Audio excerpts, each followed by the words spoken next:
All right, con.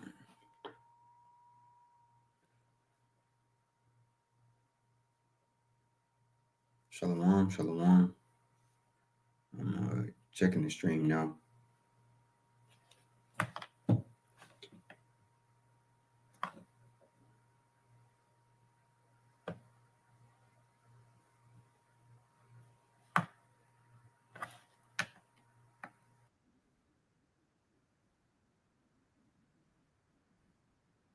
I think we're good. All right, shalom. First and foremost, I want to give all praise, glory, and honor unto Yahweh, Bahashem, Yahweh Shai, Bahashem, Harakakwadash. Double honors unto the apostles and elders of GMS Great Millstone, and a sincere shalom to Yakim, bringing out this word in diligence and in truth. And as you see, the title of the lesson is How to Study One-on-One, Efficient Tools and Annotation. Hey, shalom, Abiyah. Yahbashima Shabrakatah. Now, this lesson, is basically coming off of inspiration to, brothers that may not know, or just new brothers that are listening, man. I want to hop right into it, because there's an efficient way and an inefficient way of studying, man. And it starts everything, and I'll say this, everything that I'm bringing out through the spirit, it was taught unto me, and to the body of Great Millstone, and as our apostles and our elders have said, essentially, hey, when you're studying, make sure that you have your paper, your pen, your highlighters, make sure you have these things on hand, because it's easy to watch videos and just listen, and you can get into the habit of just listening unto videos.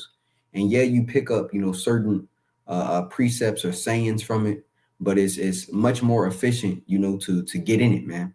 As our apostles and elders have always said, man, get your paper, your pencils, your highlighters out, and get into it, man. So first things first, it says, what is annotation, right? Because this is a study tool that our apostles use, elders, and I use as well, right? It says annotation is the practice of adding notes, comments, or explanations to a text, image, or other forms of media to provide additional insight, clarification, or context. This process enhances understanding and facilitates deeper engagement with the material, which shows you that it's an action, man, right? It's not just listening to videos. It's actually you being engaged with the videos. It's not all about just putting comments on a comment board, because you got a lot of people that'll put comments. Hey, I'm just talking about outside of the body, right? You have people that put comments, but if they're not actually learning, a matter of fact, let's start off with that scripture, right? 1 second. I'm about to pull it up on the screen. Right? Here we go.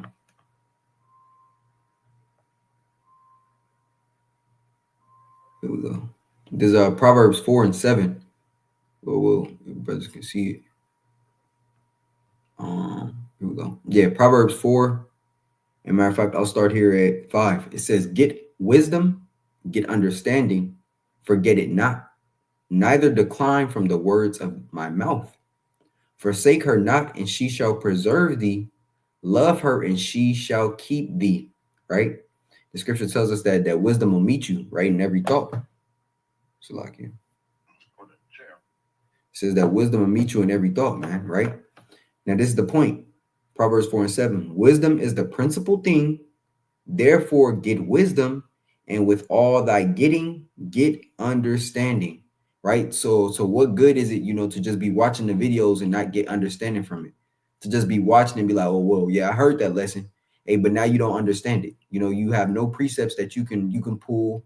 Hey, there's no link there, right? So it says, with all thy getting, get understanding. Right? So it says, with all thy getting, this is 870:75, and this is just another tool, through the spirit and power of Yahweh Shai, that our apostles down passed unto us to get deeper into the words of Yahweh Shai. You got to go into the root words, man. You can't be a lazy scholar. Those words don't mix, man. It says kinyan, which is probably qua, right? It says thing got or acquired, acquisition. It's like it. This is 870:75. Thing got or acquired, acquisition. Thing acquired by purchase, right? And the scriptures say matter of fact, I believe it's in the book of and I'll just create another tab. It says, wherefore do you go? Wherefore spend bread. I believe it's in the book of Luke 12. 1 second.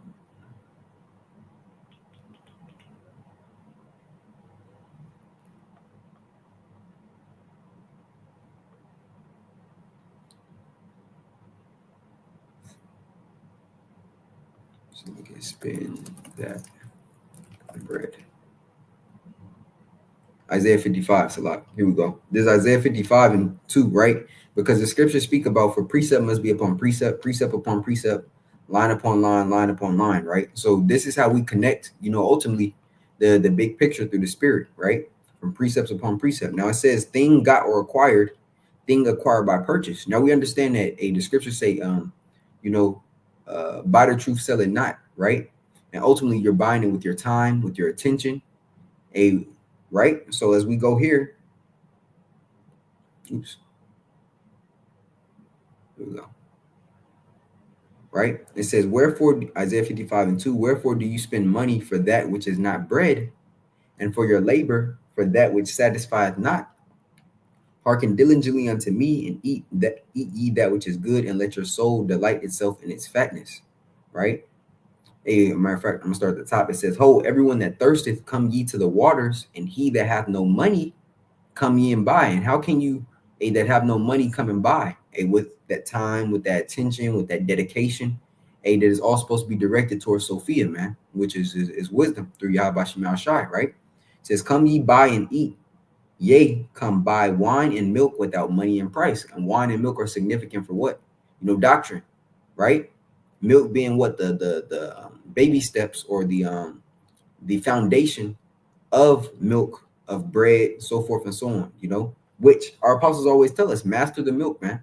Because in everything, in every lesson, whether it be historical, whether it be prophetic, whether it be a health lesson, milk is within all of it, right? It's the foundation or the building block of every lesson that we do, It says, buy wine and milk without money and price.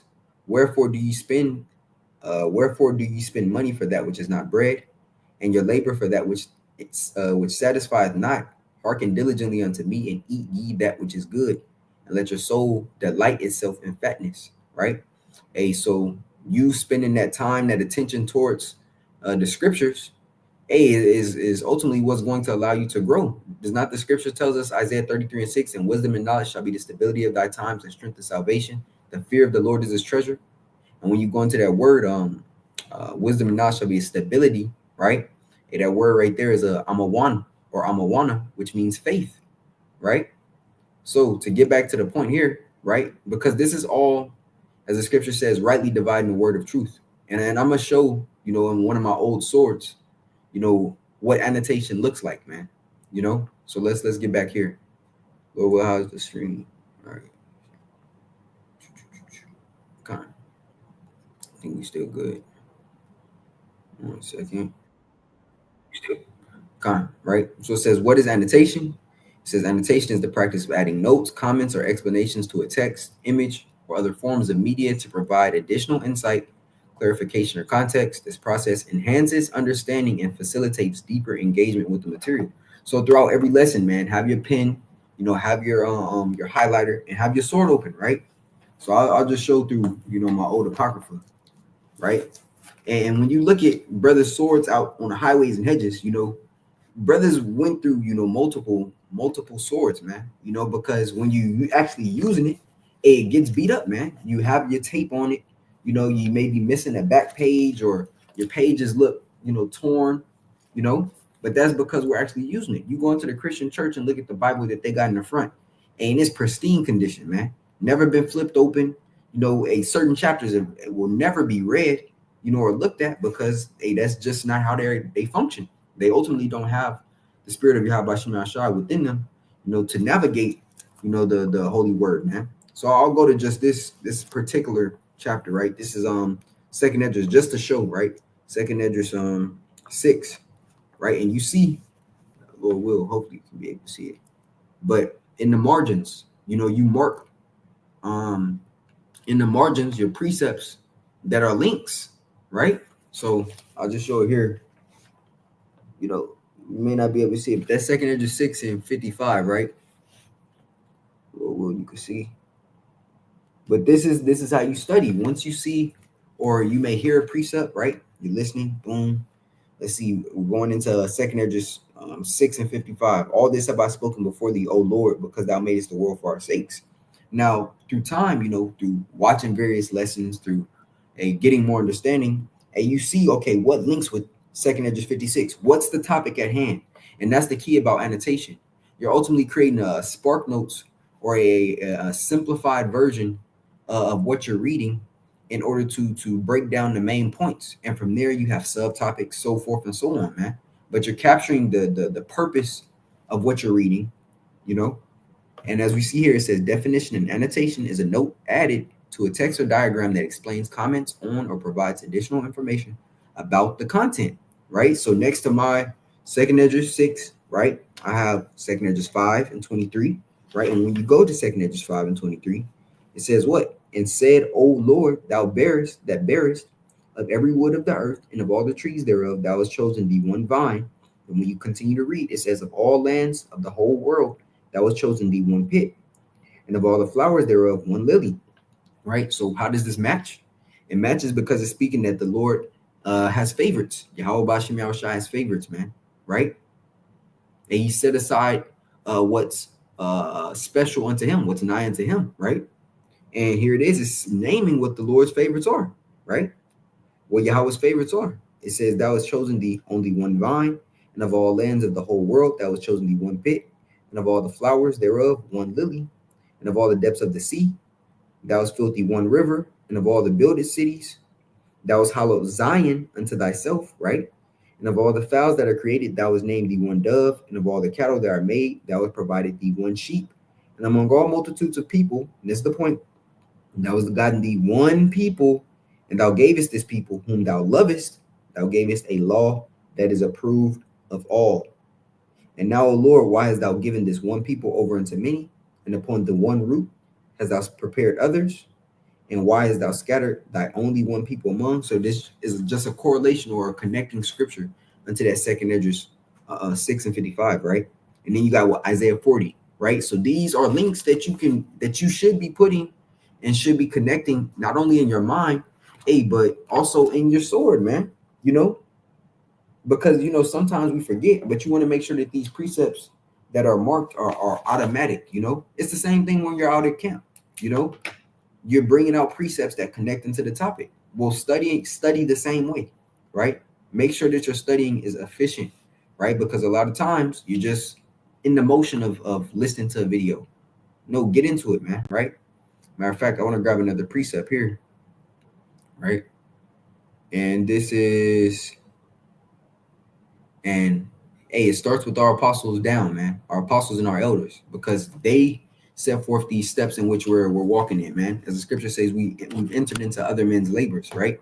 And they've given the best direction possible, man. They gave us the tools needed in order to be spiritually strengthened, right? This is Acts 17, and I'll start here at 10, right? It says, and the brethren immediately sent away Paul and Silas by night unto Berea, who come thither went into the synagogue of the Jews, right? And make sure your notes are out now, man. If you're watching the video, make sure that you got your notes out, your paper, your pencils or your pens, your highlighters, and you should be studying along as the brother's reading. Every lesson that's being brought forth is a tool to be strengthened, man. And it's only a matter of time before Yahweh Shema Shai closes up the feast that we're receiving, because we are getting fed through the Spirit, man, right?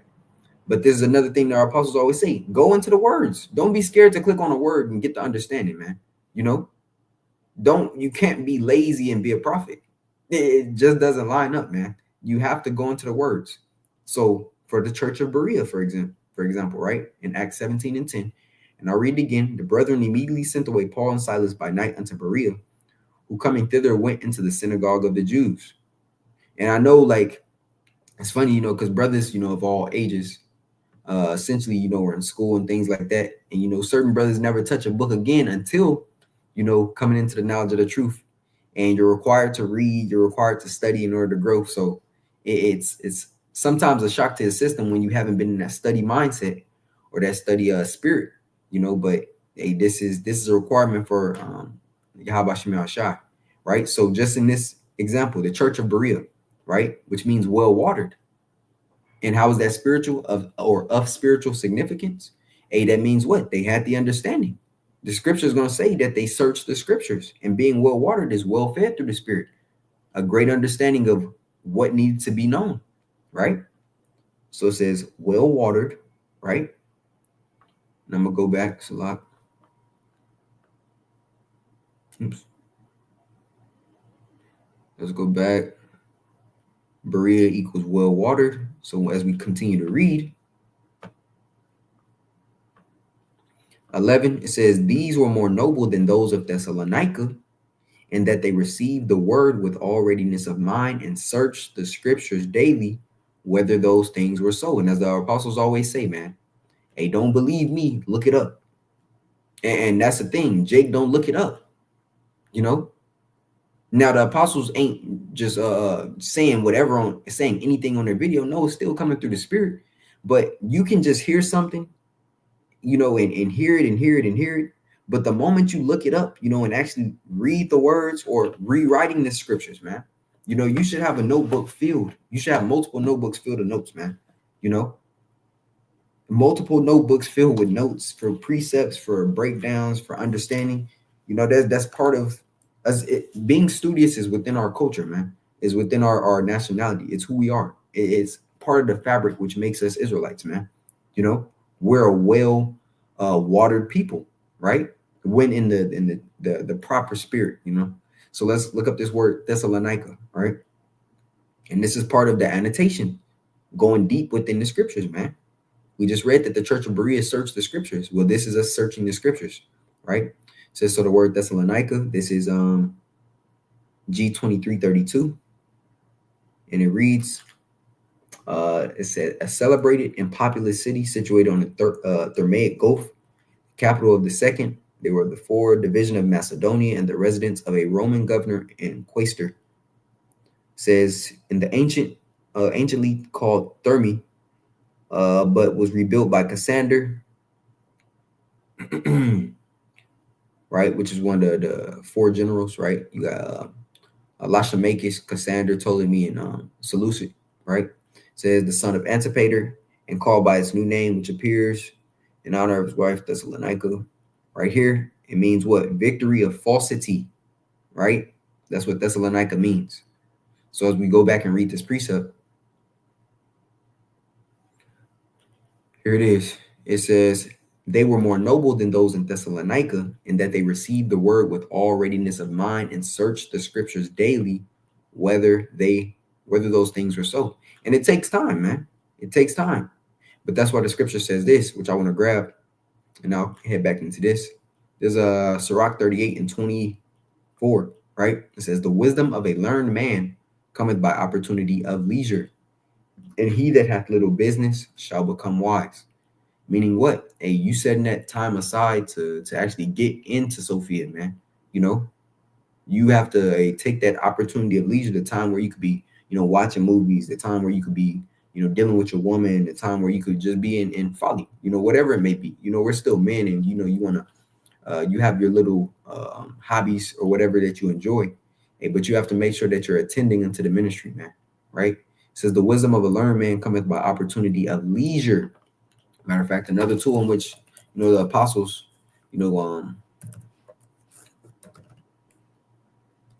showed us. Here we go. Is what? Etymology, man. The etym online, right? So when we go here, leisure, right? It says what? Free time. Time at one's disposal. You want to make sure, hey, our apostles have been saying it for years, man, since they've been preaching. Get all the meat off that bone. There's a lot of understanding in what we're reading, and it's an understanding that never can be full, and what I mean by that is, hey, you can always learn or relearn or go over another topic, man. This word is not stagnant in any capacity, right? It says free time, time at one's disposal, opportunity to do something, chance, occasion, and opportune time, right? It says lack of hurry, capacity, ability, freedom to do something. Now we know that's not free will because there is no free will, and it's the spirit because it says it right here, right? It says opportunity afforded by freedom from necessary occupations. And are we not indebted unto Yahweh Shema Shai? Is not our occupation to feed the flock of Yahweh Shema Shai, right? Scripture say, if you love me, feed my sheep, right? We're occupied, as the scripture say, in what? In prophecy, which means what? You have to be connected unto the spirit, right? To do something at one's leisure when one has time. And a lot of times you just have to make time, man. You make time for what you find important and for what you love to do. And you have to love the groundwork. And ultimately, studying is the groundwork, right? Going into words, you can go into one chapter. Like it's the spirit, right? So we had a First Kings 21 quiz or test, right? But in that 5-question quiz, it's a lesson within every question, right? But that's with every book. That's with every chapter. You have to skin that chapter, so to speak, man. Get everything, get all pieces of understanding from what you're reading in that particular chapter. And that comes through annotation, right? So it says the purpose annotation serve various functions, including aiding comprehension, right? With all that getting, get understanding, right? As we read in the book of Proverbs.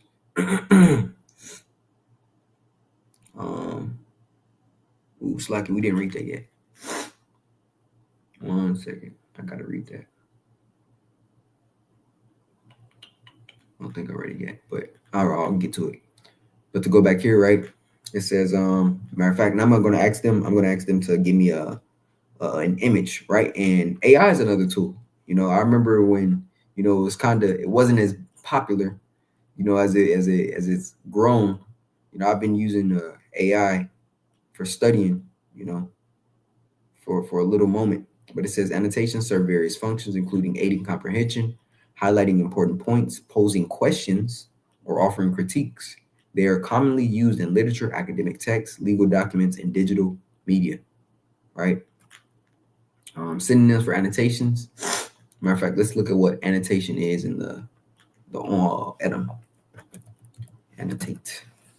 It says a comment upon, remark upon in notes. Or you have a site called Spark Notes, man.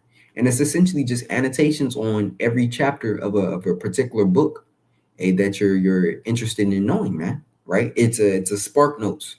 And really through the spirit, the crop of fruit that Yahweh Shema Shai is bringing in now, the Spark Notes is a great way in order to get understanding in a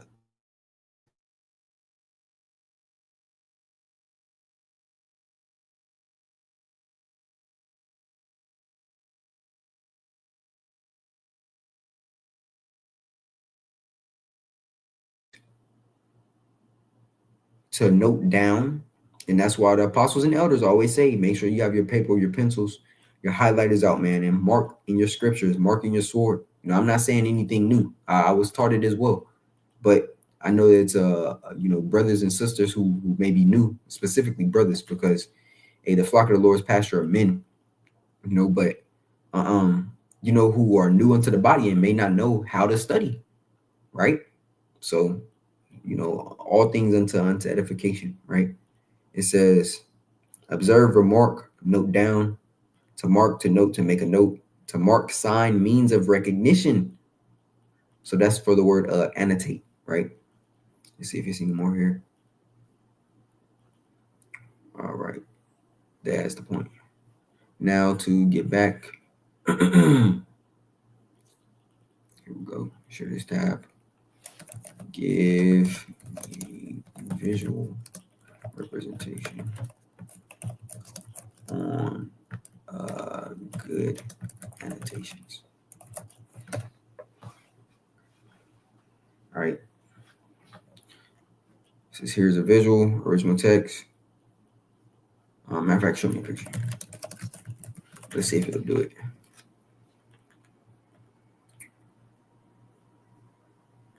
Here we go. Right. So here's the visual representations. All right, it's not showing the visual representations. So what I'll do is I'll do this 1 second. Visual representations of proper annotation. Right. So the images. Here we go. Boom. Which, when you, here we go, open image tab, right? This is proper annotation, man. Right. See, and Esau profits off a market of you can't really see it. He profits off a market of quote unquote study Bibles, right? Study Bibles are ultimately just annotated scriptures, right? In the margins, it has, oh, this connects to this part of history, or this connects to this chapter, right? But it's wrong because it's not the it's still Christian, it's not the breakdown of the true scriptures, So we have to make our own annotations. There's no study Bible for Hebrew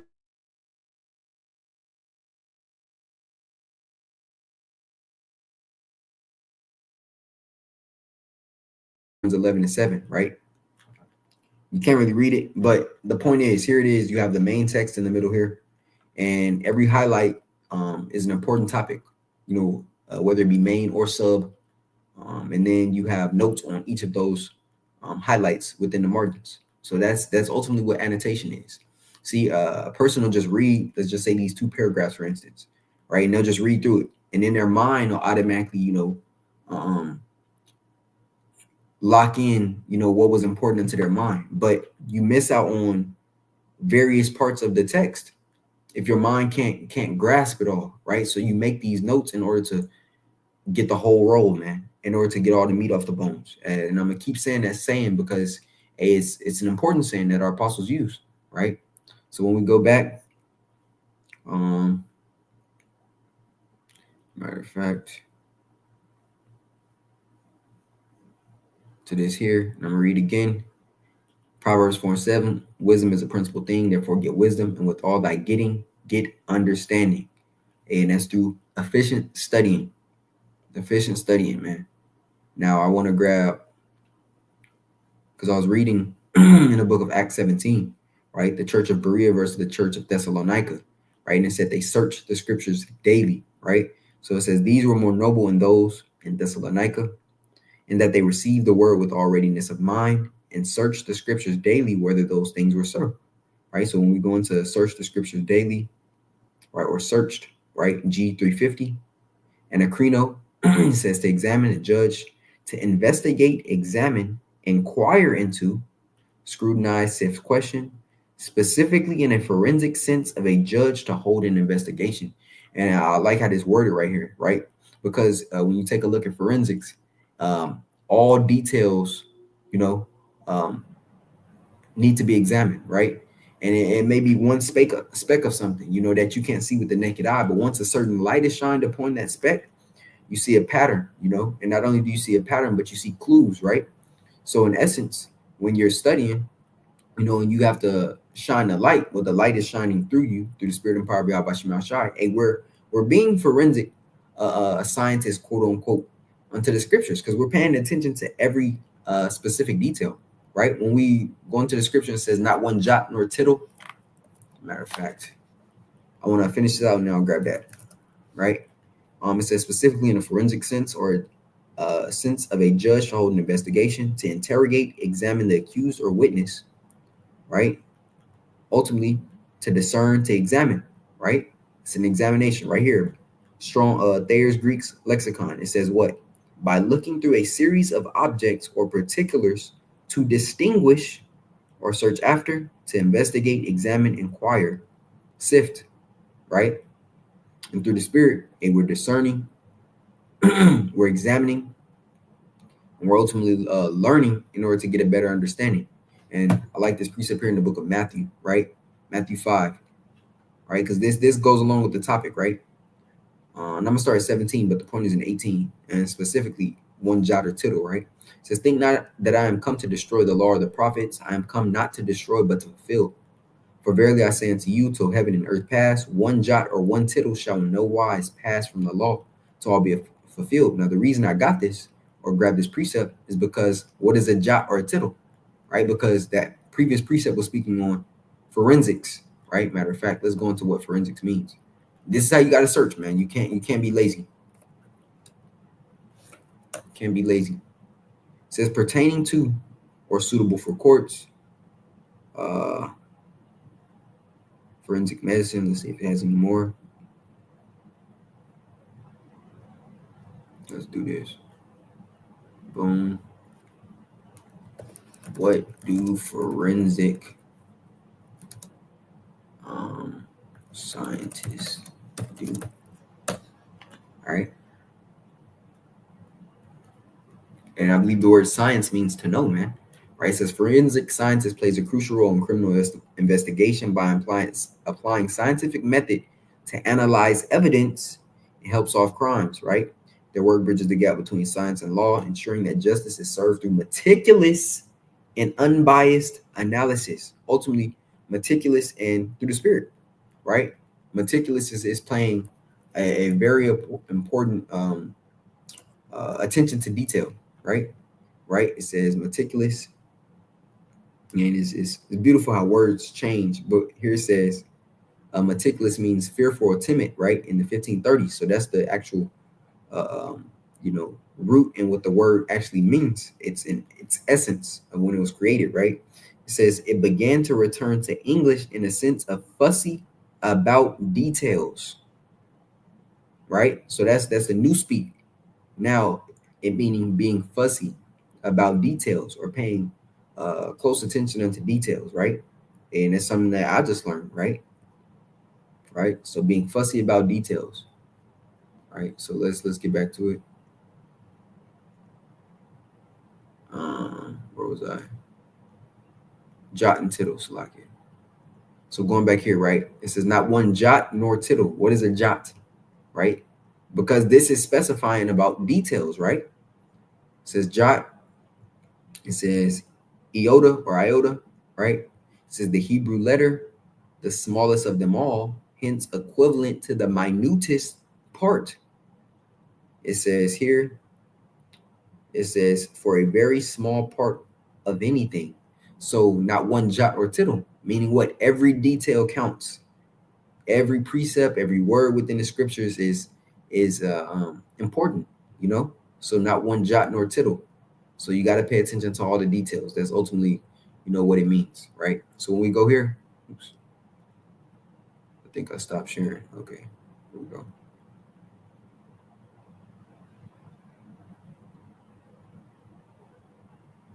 Let's go into this 2 Timothy, right? The 2 Timothy 2, and I'll read here at the 15th verse, right? It says, study to show thyself approved unto Yahweh by Hashem Yahushai, a workman, right? And study to show thyself approved. What does that word approved mean? G1384, dokimos or dokimas, meaning approved or tried, properly acceptable, right? Properly acceptable, man. Accepting, pleasing unto Yahweh Shemashai, and make sure that you're actually being a vessel, fit. You don't want to just be playing with the Lord's money, man. You want to make sure that since He gave you this word, since He bestowed this knowledge upon you, that you're actually applying and using it, for the benefit of the ministry, man. And for yourself as well, right? So study to show thyself approved, right, or acceptable unto Yahweh Shemashai, right? A workman that needeth not to be ashamed, rightly dividing the word of truth, right? Because if you've been paying attention and watching, we've been doing a lot of videos on false doctrine and leaven, man, because these men aren't rightly dividing the word of truth, and it's ultimately because Yahweh Shemashai's spirit doesn't rest within the malicious soul, man. So here they are remixing doctrines and trying to get more people to listen, by chopping and screwing it, man. And ultimately, all they're doing is building up a case for themselves, and Yahweh Shemashai is gonna take them out for not properly dissecting His word, man, by adding extra unto it, right? This is G3718, and it's or thought omeo or thotomeo. And it's beautiful because when you get into these words too, you see how it just how more lines up, man. Sometimes with certain words, you're not you may know it because of the root word, right? All in being scholars. Tomos means what? Sharper, right? Sharp is what? Keen, right? Keen sense. Ultimately, being sharp within the scriptures is you understanding the breakdowns, man. And not only the breakdowns, but being profitable, and applying wisdom in your daily life, because you can know as many precepts, you can know all the precepts and still be unprofitable, right? Unprofitable unto yourself, right? So orthotomeo, this is G3718. It says from a compound of G3717 and base of G5114 to make a straight cut, to dissect, right? Expound correctly the divine message. Woo! There it is, right? To make a straight cut, right? Because the scripture says, matter of fact, I'm gonna grab it, right? The scripture says, for what? Precept must be upon precept, precept upon precept, line upon line, line upon line, in the book of Isaiah, the 28th chapter. I'm gonna grab it. Here we go. This is Isaiah 28 and 10. Matter of fact, I'm gonna start here at 9. Right? It says, whom shall he teach knowledge, and whom shall he make to understand doctrine? Them that are weaned from the milk, going back to that foundation, right? And drawn from the breast, right? For precept must be upon precept. This is 10, 28 and 10. For precept must be upon precept, precept upon precept, line upon line, line upon line, here a little and there a little. So meaning what? You're going to be jumping from book to book. You may be in Matthew, then you may end up in Habakkuk. You may go from Habakkuk to Tobit. You may go from Tobit to Ephesians. You may go from Ephesians to Second Thessalonians, right? So here a little and there a little, man. You're finding the connection. See, and the people of the world aren't able to do this ultimately because the spirit of Yahweh Shem Shai just don't rest with them. If the spirit ain't working with you, these precepts aren't going to line up.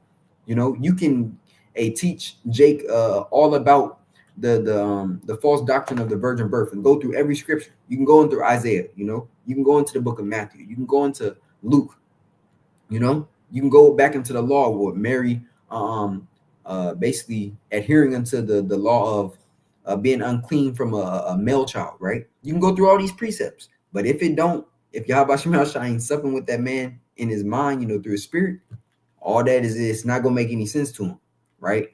It's not gonna make any sense. It's gonna be basically you talking to a wall, right? So it's a gift that we're able to understand, man, and it's beautiful. Call alarm Yahweh Shem Shai, man. Hey, because the scriptures say many men and kings have desired. And let's grab that. So like I'm gonna finish this out. For with stammering lips and another tongue, he will speak to this people. For to whom he said, it's like I'll just type that right there. It says, to whom he said, this is the rest wherewith he may cause the weary to rest, right? Because in this we have hope, right? We have an expectation. And this is the refreshing, yet they would not hear. And ultimately, because they're blinded. He that hath ears, let him hear what the spirit of Yahweh Shem Shai saying to the churches, right? It's 13, but the word of Yahweh by Hashem Yahweh Shai was unto them upon precept, precept upon precept, line upon line, line upon line, here a little and there a little, that they might go and fall backward and be broken and snared and taken, right? Now let's grab this. So like, yeah. Oops. Kings desired. Right? So Luke 10. And that's the thing about the blue letter as well. You have to spell it exact and put it exact, for a majority part. Now, when you go into this link here, right, the KJV online, and they have a app as well, right? You can kind of put that sporadic phrase of words that fit into the precept, and it'll pull out that precept for you. But the blue letter, you gotta be a little bit more specific, But this Luke 10, I'm gonna start here. 22. All things are delivered to me. I believe I'm still. Yep, we still on. It's Luke 10:22. All things are delivered to me of my Father, and no man knoweth who the Son is, but the Father, and who the Father is, but the Son, and he to whom the Son will reveal him. And he turned unto his disciples and said privately, right? Blessed are the eyes which see the things that ye see. For I tell you that many prophets and kings have desired to see those things which ye see and have not seen them, and to hear those things which ye hear and have not heard them, right? And it's the spirit because I believe last week, Apostle Ramab and the elder brother Kanak, from San Fran, GMS San Fran, they brought out this precept, and Apostle went into how this scripture is talking about, the prophets of ancient, and as well as, past kings, because now Yahweh Shem Shai has opened up, the understanding. See, when the prophets had the dreams and visions of the times and the destruction that they see today, they could only explain it with the words that they had, in their time. There was no such word for missile, for ICBM, but they did have arrow, right? They seen a wheel in the wheel. They couldn't just say UAP or it's an unidentified flying object. They said, I see a wheel within a wheel. I see a flying scroll, right? And then on top of that, them seeing the MOTB, they didn't necessarily, they knew, that it was a device, right? That's why when we go into Revelation 13 and it speaks about stigma, it speaks about charagma and then karax and graphos. So the understanding in terms of those Greek words, their roots, we have that, but they didn't know is it's a device that, they seen the image, they seen the people getting it, but the understanding of it, and then it actually being in fruition, being created, it wasn't for that appointed time. So we know more, because we live in the times of today in which is being revealed, and that's just a point right there. But let's get back to it. We're still in that 2 Timothy 2, right? And these are all precepts, that connect into the topic to learn how to annotate, man. Going back to this here, knowing how to annotate and learning how to annotate, because it is an educational tool. Students annotate material to reinforce learning and facilitate review. Now we understand faith cometh by hearing, right? But when you put that extra work in, that whole understanding comes to you, if the Lord is supping with you, right? Legal research, annotated statutes provide summaries of relevant court decisions, aiding legal professionals. Right? Read this. We went to the Edom for that word annotate. So going back to 2 Timothy 2 for that word, I believe is rightly dividing, right? To cut straight, to hold a straight course, equivalent to do right. That's nice. It says dropping the idea of cutting, to make straight and smooth, to handle aright, right? Rightfully dividing the word of truth, as it says, to teach the truth correctly and directly. It says to cut new veins in mining, dropping the notion of cutting. And that's funny that it says it, to cut new veins in mining, because that's ultimately meaning when you strike gold, right? Or when you hit oil, you ultimately come into new wealth, which in the spirit you come into understanding. It says to make straight and smooth, to handle right, to teach the truth directly and correctly, right? So that's for rightly dividing. Let's go back to it. It says rightly dividing the word of truth. Let's see.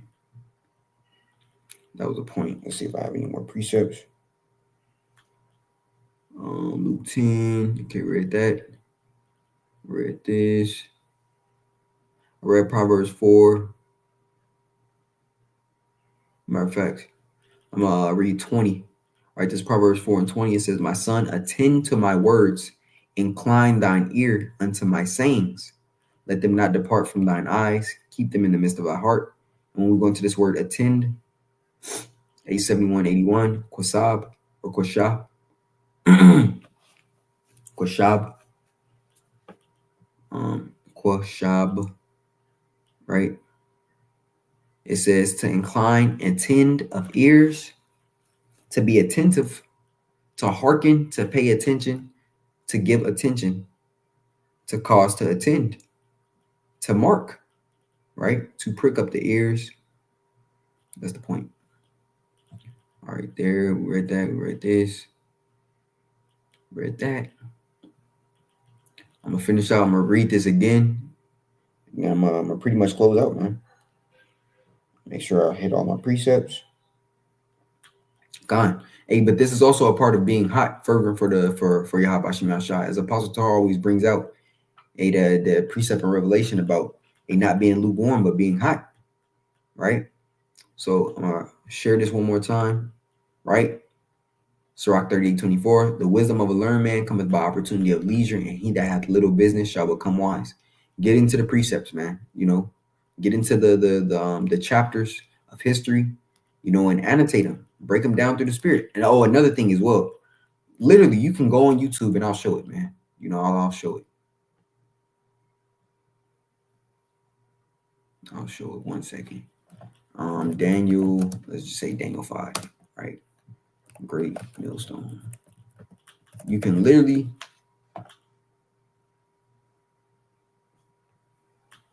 right. 1 second.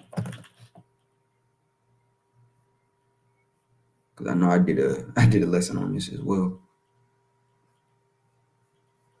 Now he does try to shadow ban us, but it takes time, Matter of fact, let's do it. Let's show it. Right. So all I typed in, you want to understand a particular chapter and get the understanding of it, type it in Daniel 5 GMS, whatever that chapter is. More than likely, brothers, the apostles have done, lessons on every book of Revelation, every book of Daniel, all on meaty chapters. They've done it.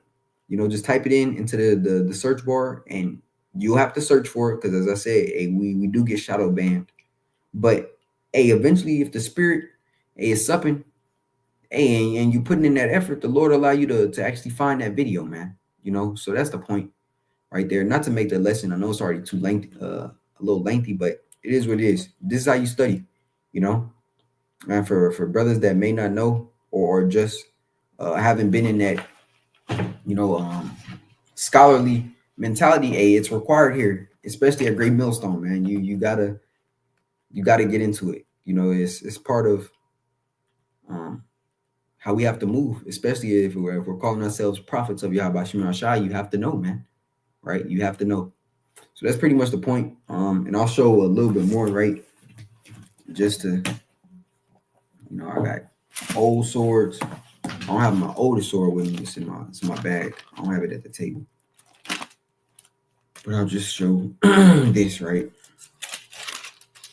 Now with the KJV, the 1611, the margins are smaller, but nevertheless, you still put your precepts in there, man.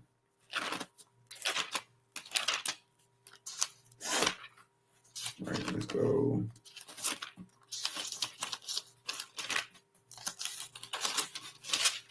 Mark up your sword, man. Mark up your sword. Yeah, we got a bunch. Highlight, man. That's the point. Highlight. Do your annotations. There's no particular one I want to go to. But highlight. Make sure you have all your stuff. Just highlight. Make sure you writing down. Let's see. But highlight and write your precepts next to it, man. It's good, especially when you're new, to get into the habit of highlighting, writing precepts where they connect, because then it's just gonna be automatic, Like I don't use this apocrypha anymore unless it's right next to me. I just got my 1611 here that I use. But that's the point. So get into annotation, efficient studying, is the key, man. Efficient studying. So that's pretty much it. Lord willing, this lesson was edifying unto the body. I want to give all praise, glory, and honor unto Yahweh, Bahashem, Yahweh Shai, Bahashem, Harakah HaKodash. A double honor unto the apostles and elders of GMS Great Millstone, and a sincere shalom to Yakim, bringing out this word in diligence and in truth. Shalom. Hey, shalom, Maki.